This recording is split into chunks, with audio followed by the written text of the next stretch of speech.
O pesquisador Otton Cabo Winter, da Unesp de Guaratinguetá, fala sobre astronomia e engenharia espacial. Ele e sua equipe estudam a dinâmica orbital de planetas e asteroides, além de buscar entender como se formou o sistema solar e sistemas extrasolares. Winter também fala sobre missões espaciais, especialmente a missão Aster, que pretende enviar uma sonda para um sistema triplo de asteroides.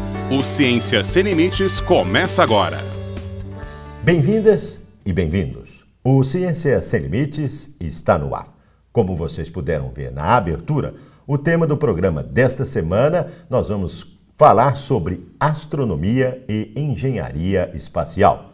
Sobre esse assunto, está ao nosso lado o professor e pesquisador Otton Winter, do Departamento de Matemática da Faculdade de Engenharia do campus de Guaratinguetá. Professor, prazer em tê-lo no Ciência Sem Limites. O prazer é todo nosso.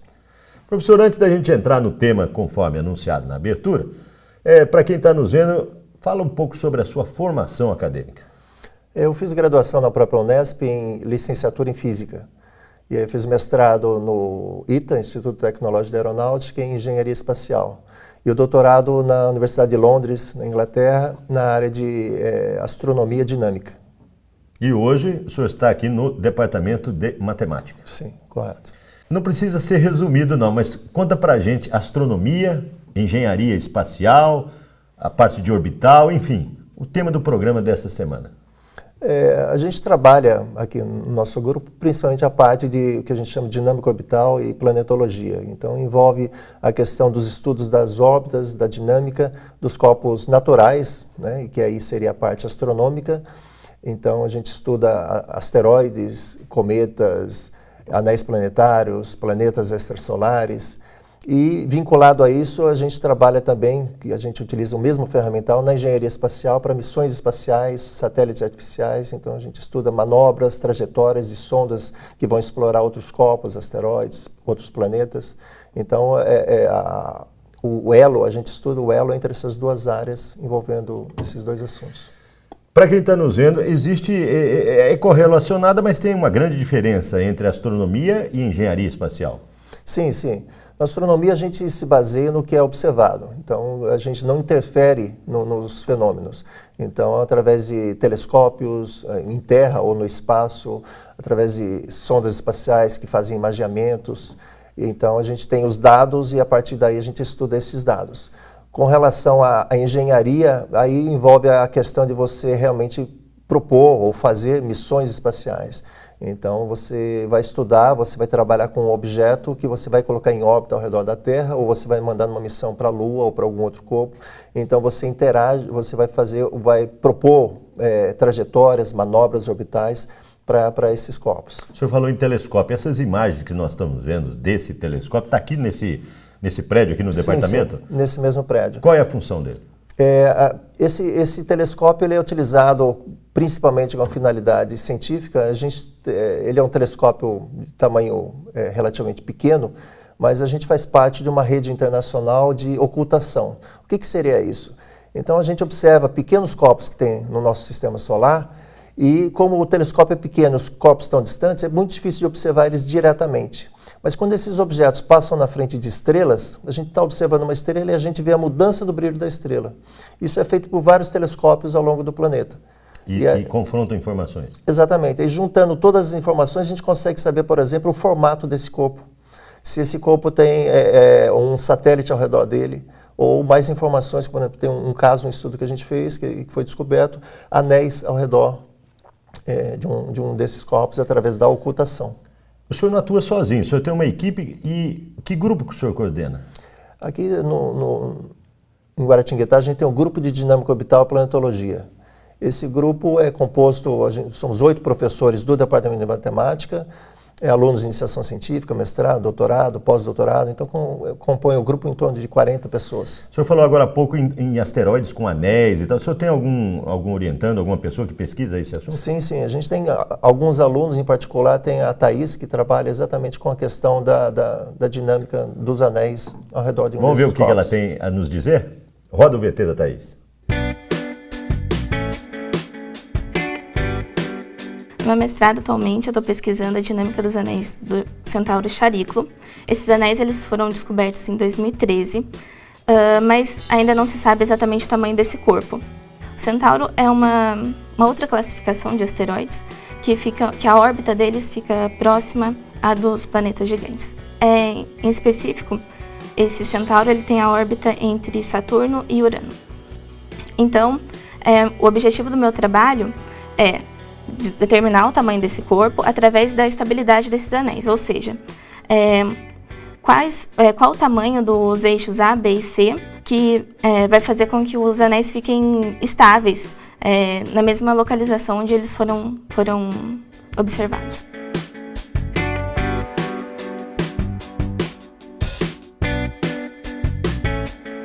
Professor, além de asteroides, o que mais vocês pesquisam? A gente tem trabalhos envolvendo, por exemplo, formação planetária, entender o nosso sistema solar, como é que ele se formou, como é que chegou a entrega de água na Terra, e outros planetas que estão sendo descobertos, mais de 3.000 planetas fora do sistema solar foram descobertos, e a gente tenta entendê-los, a formação deles, a dinâmica deles, se eles são estáveis, se pode haver vida neles. Perfeito.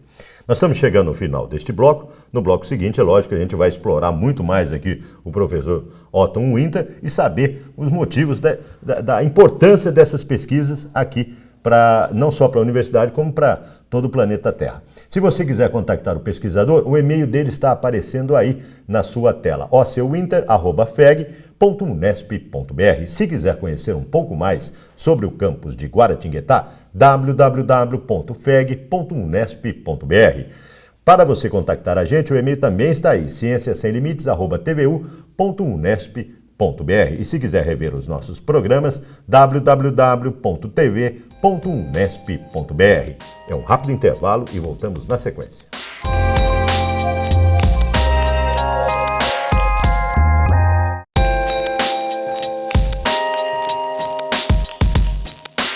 O Ciência Sem Limites está de volta. Como vocês podem ver, o assunto do programa desta semana, nós estamos falando sobre astronomia e engenharia espacial. Sobre esse assunto, ao nosso lado, está o professor pesquisador Otton Winter, do Departamento de Matemática da Faculdade de Engenharia do campus de Guaratinguetá, da Unesp. Professor, qual a importância, o porquê estudar asteroides? Tem vários aspectos. Um deles poderia ser o científico, mas tem outros que chamam mais atenção. Por exemplo, a gente sabe hoje em dia que a raça humana só conseguiu chegar onde tem hoje um ser humano a partir da extinção dos dinossauros. Isso ocorreu devido à colisão de um asteroide com a Terra. Está certo que isso ocorreu há bastante tempo atrás, mas existe ainda essa possibilidade. Não existe nenhum objeto conhecido hoje em dia que possa colidir com a Terra nos próximos 100, 200 anos. Mas a gente não conhece todos os objetos que tem no sistema solar. Então existe a possibilidade, eventualmente, de ter algum objeto que possa estar em rota de colisão com a Terra. Quer dizer, esses filmes de ficção científica que fala que vai colidir, é possível que aconteça? É possível. Na realidade, a gente até brinca que vai ocorrer. É certo que vai ocorrer, a gente só não sabe quando. Pode levar 2, 3, 10 mil anos. Mas pode ser que ocorra dentro de 20 ou 30 anos. Então não existe nenhum objeto conhecido que está em rota de colisão. Mas se aparecer algum, a gente tem tecnologia hoje em dia. Os dinossauros não tinham tecnologia, né? Pelo menos pelo que a gente acredita. Mas a gente tem tecnologia hoje em dia para a gente tentar desviar, destruir, alterar. É o que os filmes de ficção costumam fazer, né? Por isso que nunca nenhum asteroide atingiu a gente recentemente, nos últimos 100, 200 anos, né? A gente tem casos de objetos, por exemplo, pequenos, como ocorreu em Tunguska, na Rússia, né? De um meteoro que entrou na atmosfera, pequeno, né? E caiu ao solo e só a entrada dele na atmosfera quebrou vidraças, causou um certo dano. Então, esse é um dos objetivos, né? Quer dizer, você estudar asteroide, você conhecer como que ele é internamente, o que ocorre com ele, para que se você tiver algum objeto assim, você saber como atuar. Porque não é tão simples como aparece nos filmes. A gente precisa conhecer como que é a estrutura interna deles, do que eles são feitos.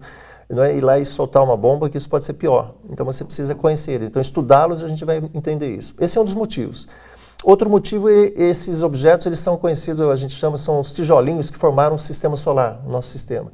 Então a gente entendendo eles, a gente vai entender melhor como é que se formou o sistema solar. Uma terceira questão importante é a questão da vida na Terra. A vida na Terra, para ter a vida na Terra, a gente precisa de água, é um dos ingredientes, mas também tem compostos orgânicos que acredita-se que talvez vieram de asteroides. Por exemplo? Existem a origem da vida na Terra, a gente precisa ter certos compostos orgânicos em que não se sabe se eles surgiram naturalmente aqui, uma evolução natural, bioquímica, ou se vieram de fora. E existem estudos, quando a gente estuda esses asteroides, em que, pela superfície dele, há indícios de que eles tenham esses compostos orgânicos. Então, existem missões espaciais para explorar esses objetos e verificar essas informações.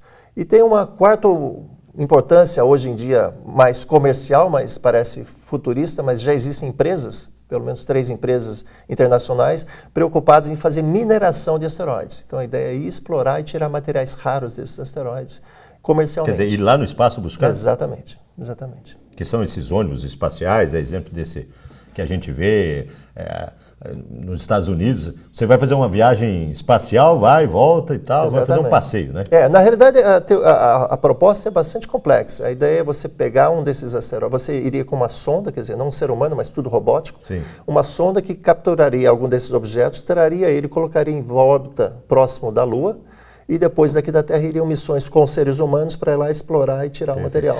Nós estamos falando de asteroides. O senhor tem membro da equipe que estuda asteroides? Sim. Temos vários alunos. Tem, em particular, um aluno doutorado, Gabriel, que estuda exatamente a dinâmica e o formato desses corpos. Vamos ver o que ele tem a dizer? Roda o VT.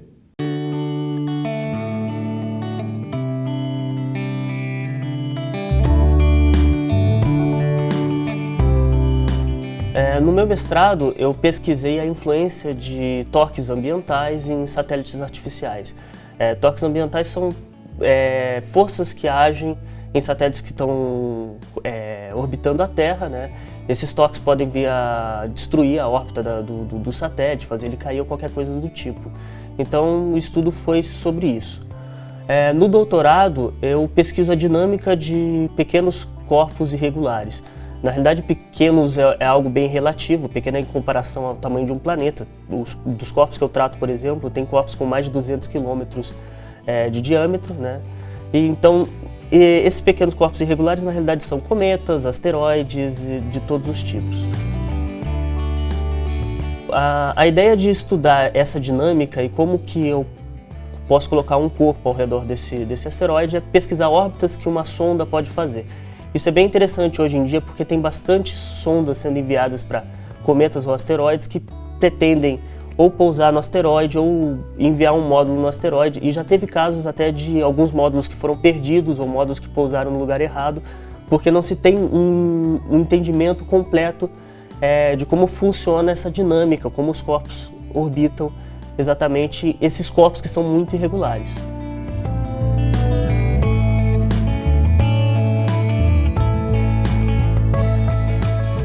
Professor, parabéns, hein? Quer dizer, é uma equipe que estuda vários aspectos relacionados a esse tema, né?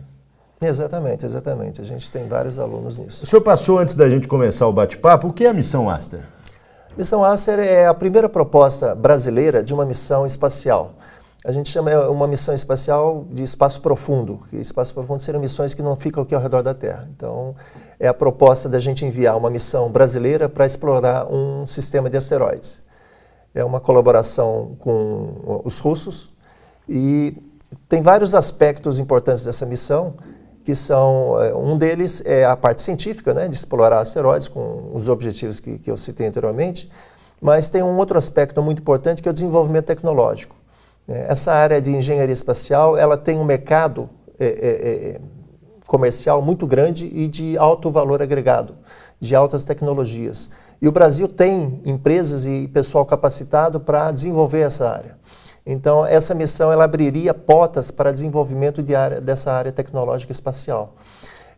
O projeto todo envolve o desenvolvimento e o engajamento de empresas brasileiras em colaboração com empresas europeias e russas para desenvolver esse projeto. Parabéns, hein? É um sucesso, então, essa missão, né?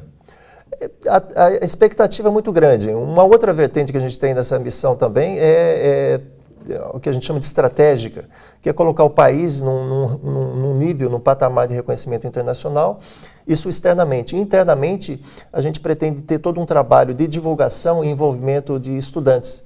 Então, a gente pretende fazer uma divulgação no país todo envolvendo essa missão. Esses dados espaciais, vocês utilizam ele aqui para as pesquisas? Sim, sim. O senhor vai responder, mas no próximo bloco, que nós estamos chegando no final desse nosso segundo bloco. É um rápido intervalo e a gente volta na sequência, um instantinho só.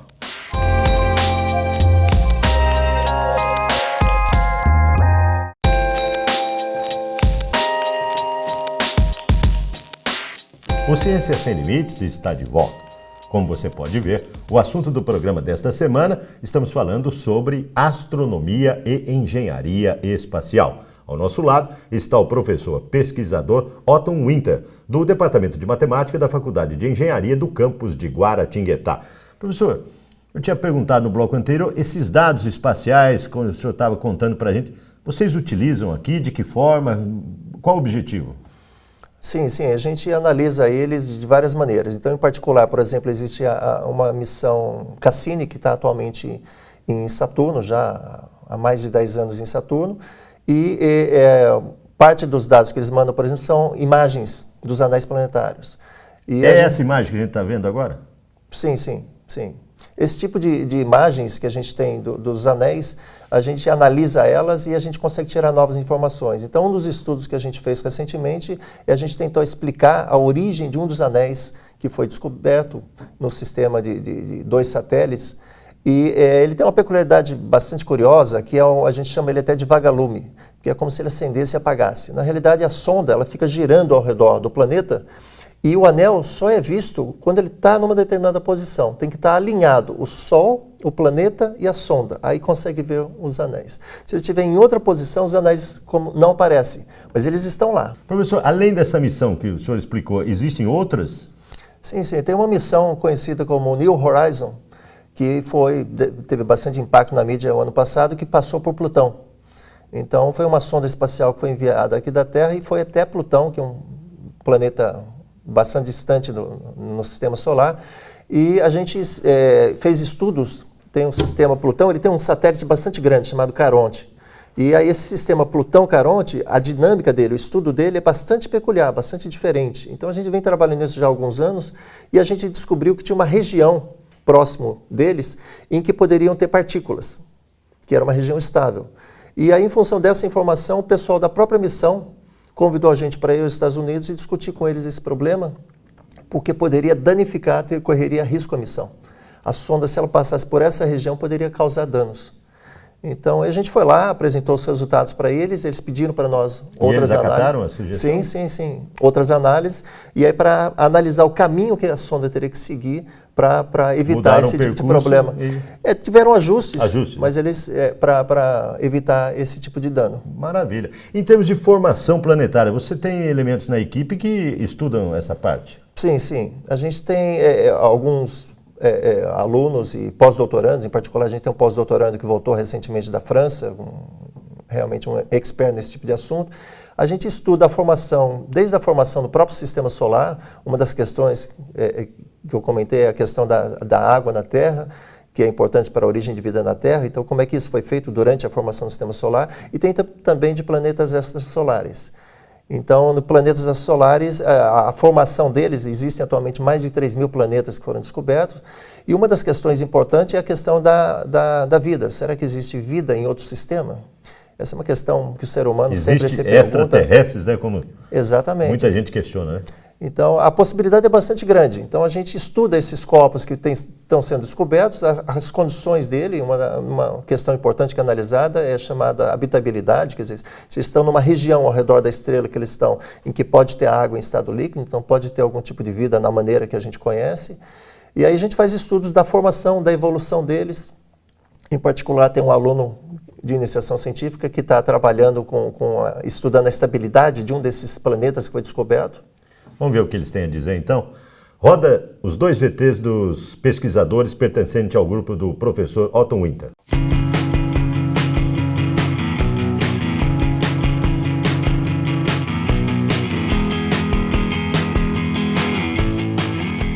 Eu como um jovem pesquisador da FAPESP, eu venho trabalhando com modelização da formação dos planetas terrestres no sistema solar.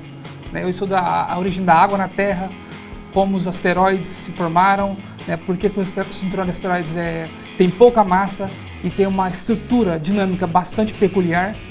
E também tenho estudado recentemente a formação das superterras quentes, que são planetas extrasolares, que estão fora do sistema solar, que estão muito próximos à estrela hospedeira.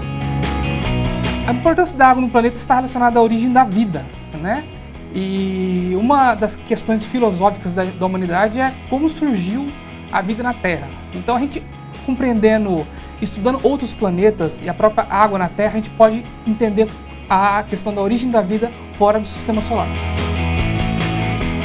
Então, eu trabalhei no Observatório de Nice e também na Universidade de Bordeaux por 3 anos e meio, e eu trabalhei exatamente com esses tópicos de formação do sistema solar, em questão da origem do cinturão de asteroides e formação dos planetas terrestres aqui no sistema solar. Comparativamente, eu acho que o Brasil está caminhando muito bem, a gente está caminhando para se tornar uma potência na área de astronomia. O grupo, particularmente o grupo aqui de Guaratinguetá, está crescendo cada vez mais a cada ano e se tornando reconhecido internacionalmente.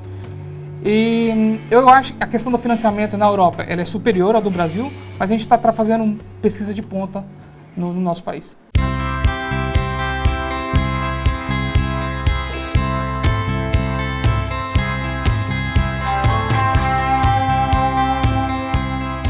Então, eu como aluno de iniciação científica, junto com o professor Otton, a gente estuda a estabilidade de um planeta que se encontra bem distante do nosso sistema solar e é um sistema diferenciado, um sistema triplo, com 3 estrelas, e a gente está procurando estudar a estabilidade desse planeta.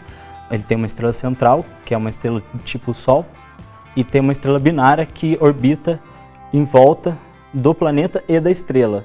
Então ele sofre influência tanto da estrela central quanto da estrela de fora. Por isso é um sistema bem exótico, que a gente não está acostumado. A gente está acostumado com o sistema solar, achando que todos vão ser bem parecidos, não. No universo tem uma gama enorme de tipos diferentes de sistemas planetários.